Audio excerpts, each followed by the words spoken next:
Hello friends, welcome to crazy G K trick. तो आइए daily current affair की series में आगे बढ़ते हैं। आज के सेशन में हम 6 जनवरी के सभी करंट अफेयर्स को समझेंगे। सभी क्वेश्चन इंपॉर्टेंट है, इसलिए वीडियो को ध्यान से एंड तक देखिएगा।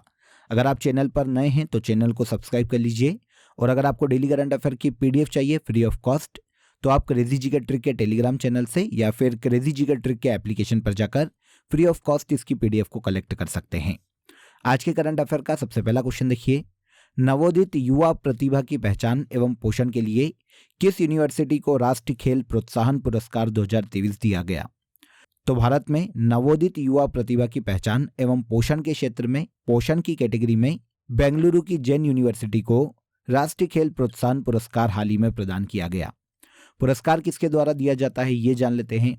तो भारत में देखिए, ministry of youth affairs and sports के द्वारा हर साल ये पुरस्कार प्रदान किए जाते हैं।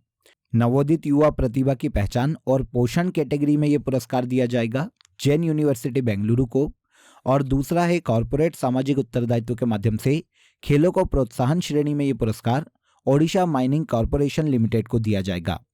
अभी केवल घोषणा हुई है, ये दिए जाएंगे 9 जनवरी 2024 को भारत के राष्ट्रपति भवन में भारत की राष्ट्रपति द्रौपदी मुर्मू के द्वारा। पुरस्कार विजेताओं का चयन एक कमेटी की सिफारिश पर किया गया है, जिसकी अध्यक्षता श्रीमती सुजाता चतुर्वेदी के द्वारा की गई। यहाँ पर हम राष्ट्रीय खेल प्रोत्साहन पुरस्कार की बात करें, नेशनल स्पोर्ट्स प्रमोशन अवार्ड्स की बात करें तो ये 2009 में शुरू किए गए थे, और ये भारत के मिनिस्ट्री ऑफ यूथ अफेयर्स और स्पोर्ट्स के द्वारा दिए जाते हैं। उद्देश्य आपको नाम से समझ में आ जाएगा, खेलों के क्षेत्र में नई प्रतिभाओं की खोज करना, युवाओं को खेलों में आगे बढ़ाना और नए युवाओं को खेलों से जोड़ना इस पुरस्कार को दिए जाने का मुख्य उद्देश्य है, जो कि हर साल अलग अलग खेल संगठन, कॉर्पोरेट संस्थान, खेल नियंत्रण बोर्ड और गैर सरकारी संगठनों को दिया जाता है। एग्जाम में पूछा जा सकता है, ध्यान रखिएगा। देखिए फ्रेंड्स, अब आपके लिए क्रेजी जी के ट्रिक की ईयरली करंट अफेयर की बुक भी अवेलेबल है, जहां पर जनवरी से लेकर दिसंबर 2023 तक की सभी करंट अफेयर आपको अपडेटेड फॉर्म में मिलने वाले हैं। आपको पूरी बुक अपडेटेड फॉर्म में मिलेगी, अपडेटेड वर्जन में मिलेगी। इसके लिए आपको करना क्या है, तो आपको कमेंट बॉक्स में और डिस्क्रिप्शन बॉक्स में लिंक दी गई है, आप सीधे वहां पर जाकर इस बुक को ऑर्डर कर सकते हैं। बुक की हार्ड कॉपी डायरेक्ट आपके घर भेज दी जाएगी। अधिक जानकारी के लिए आप नीचे दिए गए नंबरों पर भी कॉल कर सकते हैं। इसके अलावा देखिए, क्रेजी जी के ट्रिक के रूट एप्लीकेशन पर आप सभी के लिए मेगा टेस्ट सीरीज भी प्लान की गई है। 4 आपको यहाँ पर फ्री टेस्ट मिलेंगे। 7 जनवरी से ये टेस्ट शुरू होंगे फ्रेंड्स।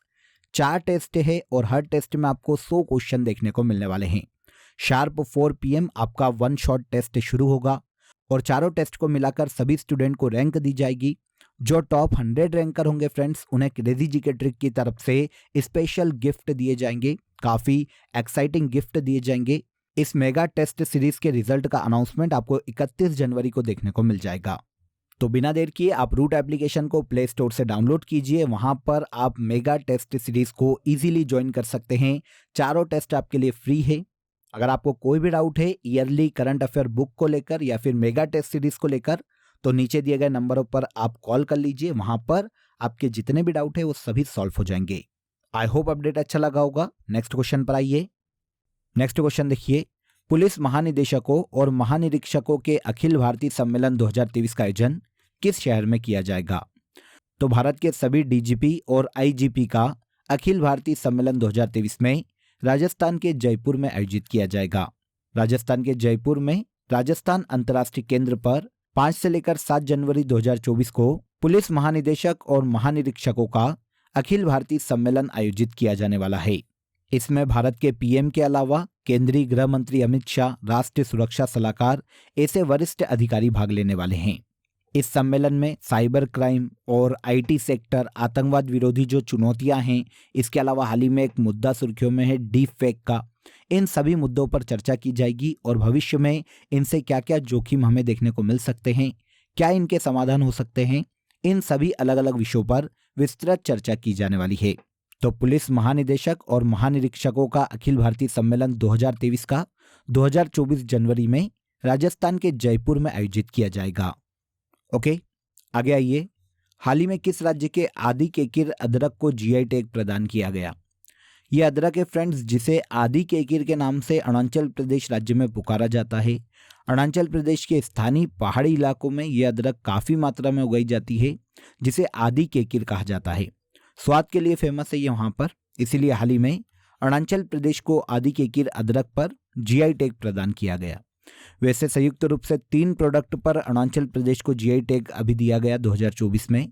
एक तो हो गई अदरक, जिसे आदि केकिर कहा जाता है। दूसरा अरुणाचल प्रदेश का एक हस्त निर्मित कालीन है, और वांचो लकड़ी, जो कि अरुणाचल प्रदेश के जंगलों में पाई जाती है। इन सभी के लिए जीआई टैग अरुणाचल प्रदेश राज्य को दिया गया। इनमें से अदरक अपनी विशेष स्वाद और किस्म या गंध के लिए जाना जाता है। अरुणाचल प्रदेश के पहाड़ी इलाकों में काफ़ी उगाया जाता है, और वहाँ के जो तिब्बती शरणार्थी अरुणाचल प्रदेश के, वो हस्तनिर्मित एक कालीन बनाते हैं, जिसकी डिज़ाइन के लिए और बनावट के लिए ये आसपास के राज्यों में काफ़ी फेमस है, तो इसे भी जीआई टैग दिया गया। और तीसरा है लकड़ी, जिसे वांचो लकड़ी के नाम से जाना जाता है अरुणाचल प्रदेश में। इसका जीआई टैग भी अरुणाचल प्रदेश को ही मिला। वैसे हाल ही में देखिए अरुणाचल प्रदेश के 3, इसके अलावा पश्चिम बंगाल के 5 प्रोडक्ट और ओडिशा के 7 प्रोडक्ट को जीआई टैग दिया गया। यहाँ पर मैंने आपको मेंशन कर दिया है, आप एक बार पॉज करके देख लीजिएगा। ये है पश्चिम बंगाल के 5 प्रोडक्ट, और इसके अलावा नेक्स्ट पर हैं ओडिशा के 7 प्रोडक्ट, और अरुणाचल प्रदेश के 3 प्रोडक्ट जिन्हें जीआई टैग दिया गया, ये अभी मैं आपको बता चुका हूँ। क्वेश्चन हमारा आदि केकिर अदरक पर था, तो ये अरुणाचल प्रदेश में पाई जाती है, और जीआई टैग भी किसको मिला? अरुणाचल प्रदेश राज्य को। हाल ही में विदेश मंत्री सुब्रमण्यम जयशंकर की नेपाल यात्रा के दौरान नेपाल और भारत के मध्य में कितने समझौते हुए? तो देखिए, भारत के विदेश मंत्री सुब्रमण्यम जयशंकर मतलब एस जयशंकर हाल ही में नेपाल की यात्रा पर थे, जहां पर नेपाली विदेश मंत्री नारायण प्रसाद सऊद और भारत के विदेश मंत्री एस जयशंकर के मध्य में 7वीं संयुक्त आयोग की बैठक हुई, जिसमें संयुक्त रूप से 2 समझौते पर हस्ताक्षर किए गए। दोनों समझौतों की बात करें तो इनमें से एक लॉन्ग टर्म एग्रीमेंट है इलेक्ट्रिसिटी पर, जिसके तहत नेपाल अगले 10 वर्ष में भारत को 10,000 मेगावाट बिजली बेचने वाला है, और इसके अलावा हाई इम्पैक्ट कम्युनिटी डेवलपमेंट के लिए, इसे प्रभावी बनाने के लिए, इस क्षेत्र में निवेश को बढ़ावा देने के लिए दोनों देशों के मध्य में समझौता किया गया। तो ये 2 समझौते हुए हैं भारत और नेपाल के विदेश मंत्रियों के मध्य में 7वीं संयुक्त आयोग की बैठक में। नेपाल, जो कि भारत का पड़ोसी देश है फ्रेंड्स, कैपिटल काठमांडू है। रामचंद्र पौडेल यहाँ के प्रेसिडेंट हैं, और पुष्प कमल दहल प्रचंड वर्तमान में नेपाल के प्राइम मिनिस्टर के पद पर हैं। नेक्स्ट क्वेश्चन देखिए, केंद्र सरकार ने पृथ्वी विज्ञान योजना के तहत कितनी राशि को मंजूरी दी? तो देखिए, सेंट्रल गवर्नमेंट ने हाल ही में अर्थ साइंस स्कीम को हाल ही में लॉन्च किया, जिसके तहत 4,797 करोड़ रुपए को मंजूरी प्रदान की गई। इस योजना के तहत भारत सरकार 4,797 करोड़ रुपए व्यय करने वाली है पर्टिकुलर इस स्कीम पर, जिसे 5 जनवरी 2024 को सेंट्रल गवर्नमेंट ने मंजूरी प्रदान की। सेंट्रल की इस स्कीम में पहले से चल रही 5 अलग अलग स्कीम्स को शामिल किया जाएगा। उद्देश्य की बात करें तो नाम से आपको समझ में आ जाएगा कि अर्थ साइंस को समझने के लिए इस योजना को लॉन्च किया गया, जिसके तहत पूरे प्लेनेट के एटमॉस्फेयर को, सी मतलब समुद्र के एटमॉस्फेयर को, पूरे भूमंडल को, आइसबर्ग को, और पृथ्वी का जो ठोस हिस्सा है उसका अध्ययन करना, उसके बारे में पता लगाना इस योजना का मुख्य उद्देश्य है, ताकि आने वाले समय में मौसमी गतिविधियों को समझा जा सके, जलवायु परिवर्तन या ग्लोबल वार्मिंग के इफेक्ट को कम किया जा सके, आने वाले जो डिजास्टर्स हैं पूरे वर्ल्ड में उसका अनुमान लगाया जा सके सटीक तरीके से, और उससे निपटने में सहायता मिल सके। इस योजना को नाम दिया गया है अर्थ साइंस प्लान, जिसके तहत केंद्र सरकार 4,797 करोड़ रुपए का व्यय करने वाली है। इसके बाद आइए, हाल ही में किस राज्य में 10वीं सदी का कन्नड़ और संस्कृत में लिखा हुआ कदम्ब शिलालेख मिला है? तो ये मिला है भारत के गोवा राज्य में। 10वीं सदी का एक शिलालेख है जो कि कन्नड़ और संस्कृत भाषा में लिखा गया, और ये गोवा में 10वीं सदी में शासन करने वाले कदम्ब काल से संबंधित है। दक्षिण गोवा के काकोड़ में एक महादेव का मंदिर है, जहां पर इस शिलालेख को खोजा गया हाल ही में। नॉर्मली कन्नड़ और संस्कृत भाषा में कदम्ब काल की यहाँ पर जानकारी दी गई है। कदम्ब वंश ने कभी 10वीं शताब्दी में गोवा के क्षेत्रों पर शासन किया है, और ये चालुक्यों के अधीनस्थ थे, चालुक्य वंश के अधीनस्थ थे। इन्हीं से संबंधित 10वीं सदी के कदम्ब शिलालेख को हाल ही में गोवा राज्य में खोजा गया, जो कि संस्कृत और कन्नड़ भाषा में संयुक्त रूप से लिखा गया है। यहाँ पर एक फैक्ट ये नोट कीजिएगा कि शिलालेख के अध्ययन को एपिग्राफी कहा जाता है। भारत में पहली बार मल्टी स्पोर्ट्स बीच गेम्स का आयोजन कहाँ किया जा रहा है? भारत में पहली बार मल्टी स्पोर्ट्स बीच गेम्स का आयोजन दादर नगर हवेली और दमन दीव केंद्र शासित प्रदेश पर किया जाएगा। नॉर्मली समुद्र के बीचेस पर इनका आयोजन किया जाएगा। उद्देश्य की बात करें तो भारत में खेलों को बढ़ावा देना और लोगों को फिटनेस के प्रति जागरूक करना इन मल्टी स्पोर्ट्स बीच गेम्स का मुख्य उद्देश्य है। पहली बार आयोजित किए जाएंगे भारत के दादर नगर हवेली, दमन और दीव केंद्र शासित प्रदेश पर। ये एक ही केंद्र शासित प्रदेश है। पहले 2020 तक ये अलग अलग थे, लेकिन 26 जनवरी 2020 को दादर नगर हवेली और दमन और दीव को मर्ज कर दिया गया और इसे संयुक्त रूप से एक यूनियन टेरिटरी बना दिया गया।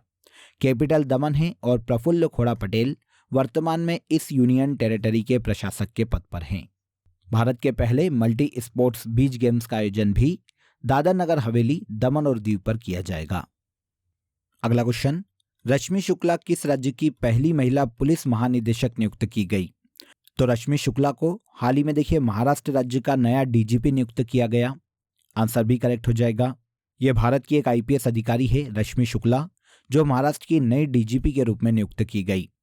इनके पहले महाराष्ट्र के डीजीपी के पद पर रजनीश सेठ थे। अब इनके हटने के बाद आईपीएस रश्मि शुक्ला को महाराष्ट्र का डीजीपी नियुक्त किया गया और इस तरह से महाराष्ट्र राज्य का डीजीपी बनने वाली ये भारत की पहली महिला है। ये 1988 बैच की भारत की आईपीएस अधिकारी है। महाराष्ट्र का डीजीपी बनने से पहले ये सीमा सुरक्षा बल की महानिदेशक के रूप में भी काम कर चुकी है और अब आईपीएस रश्मि शुक्ला को महाराष्ट्र राज्य का नया डीजीपी नियुक्त किया गया।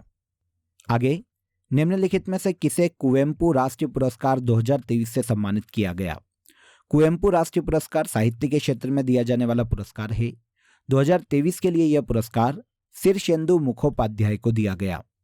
कौन है ये? याद रखिएगा, ये बंगाली लेखक हैं, बहुत ही फेमस है, जिन्हें हाल ही में 2023 के कुवेम्पु राष्ट्रीय पुरस्कार से सम्मानित किया गया।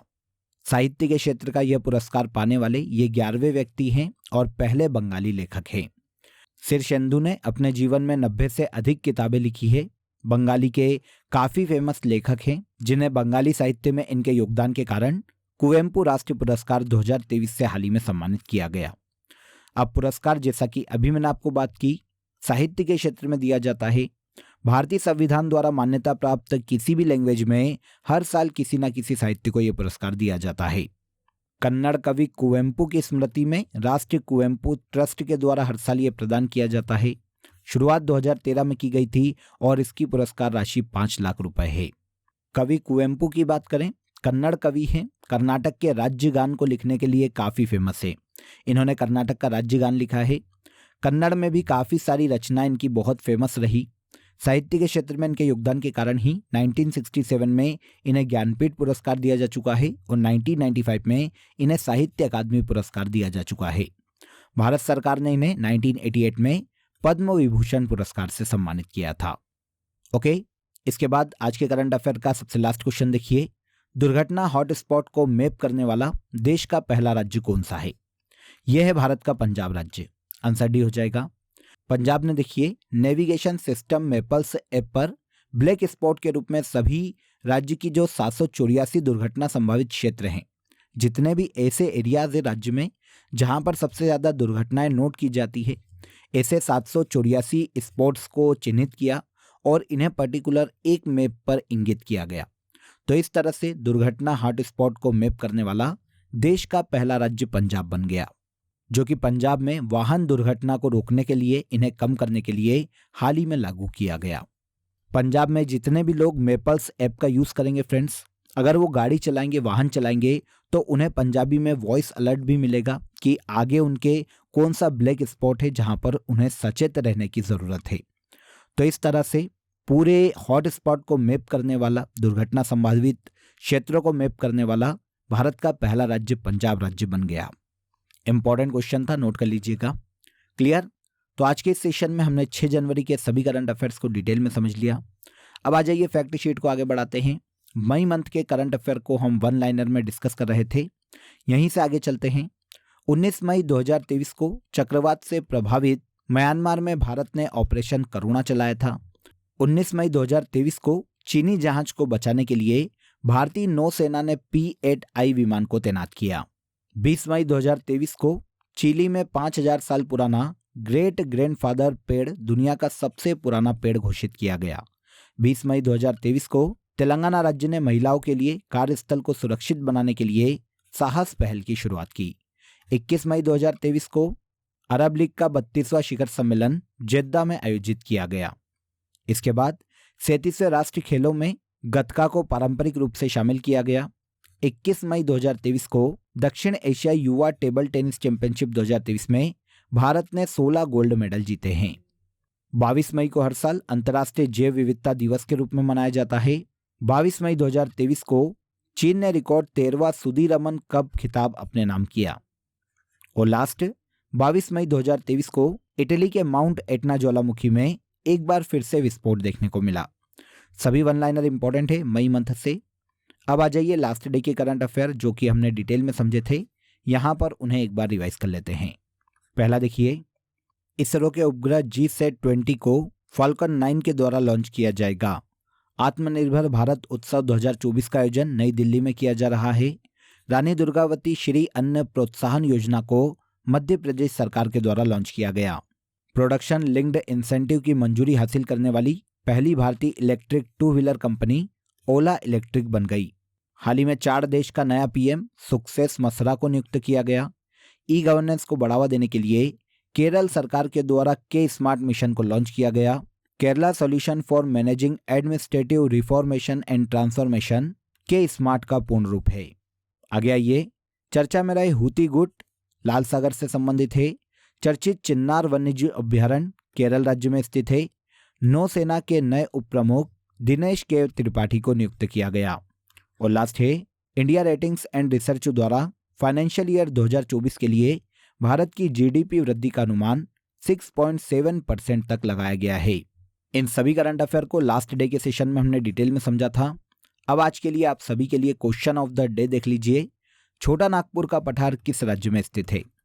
क्वेश्चन इंपॉर्टेंट है, कमेंट में जरूर बताइएगा कि इसका आंसर क्या है। इसके अलावा दोस्तों आप सभी के लिए एक इंपॉर्टेंट अपडेट है। अब आपके लिए क्रेजी जीके ट्रिक के सभी कोर्सेज वेबसाइट पर भी अवेलेबल है। ये सभी कोर्सेज आप सभी की रिक्वायरमेंट और लेटेस्ट एग्जाम पैटर्न को ध्यान में रखकर डिजाइन किए गए हैं। यहाँ हम बेसिक कॉन्सेप्ट के साथ साथ कॉम्प्रिहेंसिव लर्निंग पर फोकस करते हैं, तो एक बार जरूर वेबसाइट पर विजिट करें। इसका लिंक आपको डिस्क्रिप्शन बॉक्स में दिया गया है। तो आज के इस वीडियो में बस इतना ही। अगर वीडियो अच्छा लगा हो तो वीडियो को लाइक और शेयर कर दीजिए, चैनल को सब्सक्राइब कर लीजिए। कल फिर मुलाकात करेंगे नेक्स्ट डे के करंट अफेयर में। तब तक अपना ख्याल रखिए। जय हिंद, जय भारत।